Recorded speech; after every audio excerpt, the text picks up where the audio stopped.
मैरान TV जे सरवाण गुलाम नबी मोराई ऐं doctor Isa laboratory and diagnostic centre जे CEO doctor Farhan Isa Mirpur Khas में अल शरफ वेलफेयर ट्रस्ट जो दौरो कयो आहे। गुलाम नबी मोराई ऐं डॉक्टर फरहान ईसा अल शरफ वेलफेयर ट्रस्ट जो दौरो कयो, जिते अल शरफ वेलफेयर ट्रस्ट जे सीईओ डॉक्टर फरहान मलिक अस्पताल बाबति ब्रीफिंग ॾिनी। उन मौक़े ते मैरान टीवी जे सरवाण गुलाम नबी मोराई चयो त सिंध में सिहत जूं सहूलतूं न हुअण बराबरि आहिनि। अल शरफ वेलफेयर ट्रस्ट मां 50 सैकड़ो रिआयत सां ग़रीब माण्हुनि खे इलाज जी सहूलत मिलण बहितरीन अमल आहे।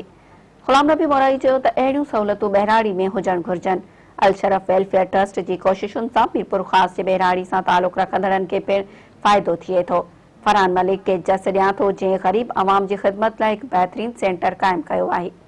उन मौक़े ते डॉक्टर फरहान ईसा चयो त सरकारी अस्पतालुनि में ग़रीब अवाम जो इलाज बि सिफ़ारिशुनि ते थिए थो। हिन अस्पताल मां ग़रीब अवाम सस्तो इलाज कराए सघे थो। अहिड़ियूं सहूलतूं बहिराड़ी जे मुख़्तलिफ़ इलाइक़नि में बि हुजण ज़रूरी आहिनि। उन मौक़े ते एडवोकेट जावेद बाबर, डॉक्टर फरहान मलिक, नौशाबा नाज़ ऐं ॿिया पिणु मौजूदु हुआ।